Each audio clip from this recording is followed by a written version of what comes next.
Today I'm working on the headliner. This is the one piece that goes across the driver and the passenger, the front seat, right above the cabin, for extra storage. I'm using a half-inch ply, but this is the 6-layer ones. This is very strong plywood. I'm going to use this upholstery on the bottom side. This is the auto upholstery. Actually, it's designed for the headliner that is used for on most of the cars headline. Actually, it is a 3/16 of an inch foam with material fabric backing, very soft, okay, very soft, and smooth, and it's very easy to fold.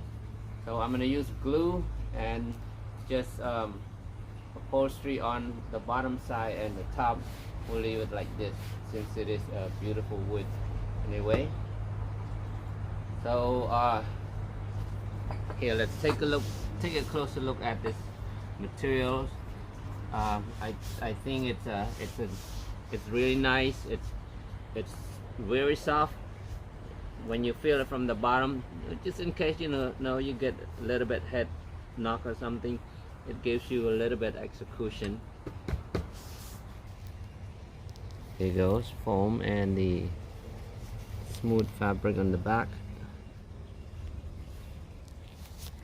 Right, let's see how it comes out. Yeah, also it comes in 60 inches in width, which is perfect for the headliner. We only need about 50 something inches, so fold about another 1.5 inches on each side, which is nice. And I bought this roll that comes in 60 by 72, so that's plenty. I can use the leftovers for something else. I'll think about it. Okay, here we go.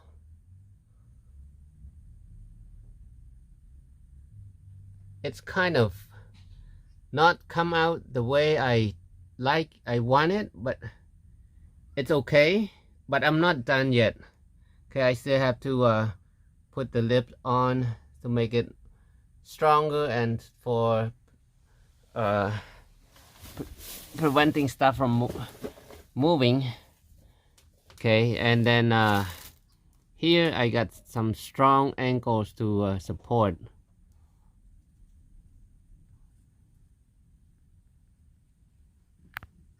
Okay,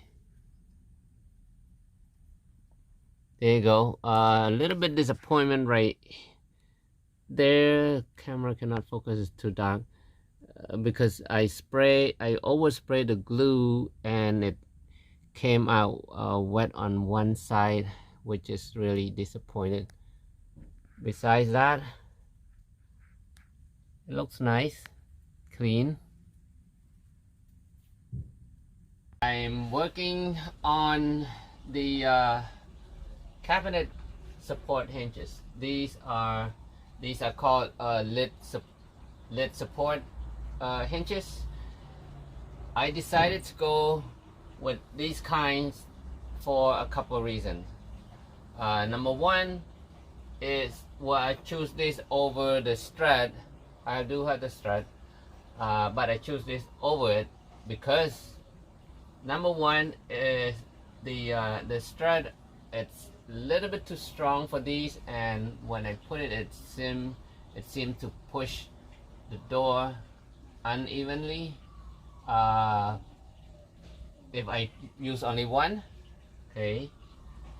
Number two is these come with this what do you call these, the hardware that attached to the aluminum frame has 2 screws. The strut is rounded, and it has 3 different screws, which does not fit right on here. Yeah, with these 2 screws hole fits nicely. However, these holes just a little bit smaller than the screws, so I had to enlarge it a little bit to fit these screws in, but that's no big deal. Also, these are okay. This is how they come. Okay, these are adjustable. Okay, so I can adjust the strength, the support strength of depends on the weight of the cabinet door. Okay, it can support up to 40 pounds. Okay, and so when I have it fixed like this, when it's all the way extended, it doesn't push the door anymore, and if this is how I wanted the opening to be, and that's where it's gonna stop. And it's adjustable. It's very easy to work with, and it's also soft close. Okay, another reason also is it can be reversed. It can be this way, or when I do another side, okay, I can have it the other way around. So I can have it either reversed this way or this way. Okay, that's why they come with these separately, so you can install yourself whichever way you want. Okay, in this case I have this on this side because it also comes with the Allen wrench. You can adjust the tension here. Okay, so, and it works out nice. Okay, I'm gonna have only one per door, and nice and clean look, soft close. Okay, continue with the other ones.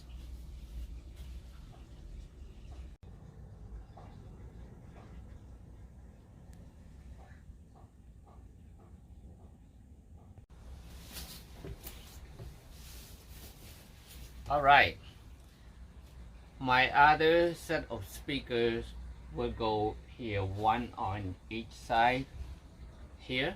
Okay, now I have to come up with a box, just a shallow box with this shape right here that fits speaker right here. Okay, on each one on each side. And so what I did was I create some like this. I trace it out, I cut it to a little bit oversized, and then put like this, and then I trace from inside, and then I cut it. Now I have this shape. Okay, that fits nicely in here. Now I'm going to take that and cut the wood to the same side, one in the front and one in the back, which is a little bit smaller, maybe just maybe 8 inches deep the most, because the speaker is not that deep. And cut the hole right here, so I can have this opening for storage still, and behind the speaker. So once I have one side fit, this side should fit as well. Okay, let's see if that works. And having 2 speakers facing this way and 2 facing front like this, whew, it's gonna be party time.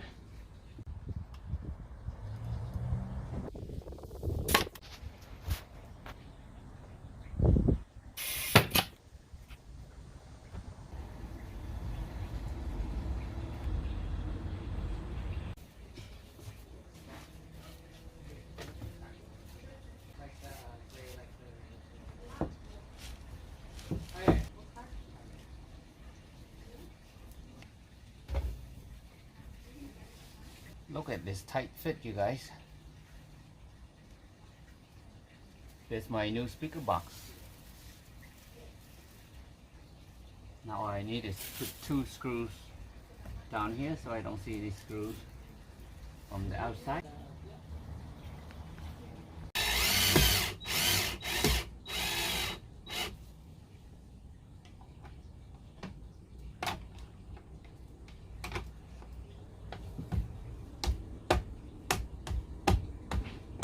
Look at that speaker box.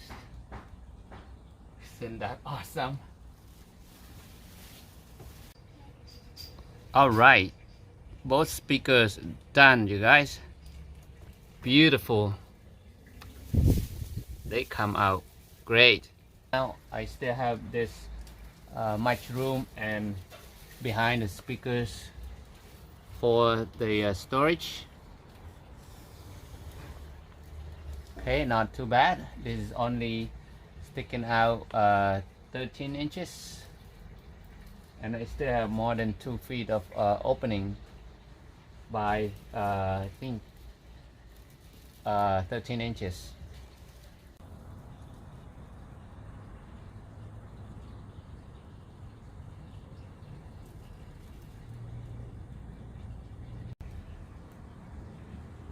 Alright, now I say this storage is done. What I just did is I put the 1-inch aluminum across here, so it is acting as like a lip, and it also, because I screw it to the shelf to make it stronger, so it's also helping the shelf make it stronger. Now it's done. The storage is done. Beautiful speakers on both sides. Man, this thing is loud. Just in case you're wondering, how do these attachments work? Well, they are very simple. These are universal fit. The passenger and the driver side are all the same, except one little thing I will explain in a bit.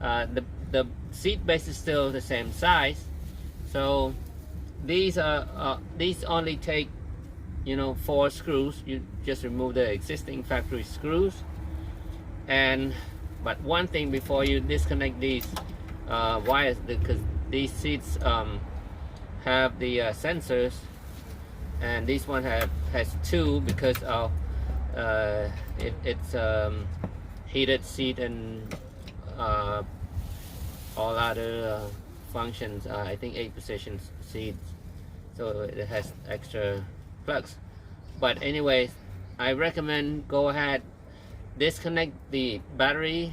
I just disconnected the negative side of the battery so that all the car computers go to sleep. Otherwise you will get sign comes on your dashboard, and it's hard to get rid of that. Anyways, yeah, for screws, you take them off and then you attach these, and this is very low profile. I've seen the original, the factory one. It raises the seat really high. This one it's less than 1.5 inches raised.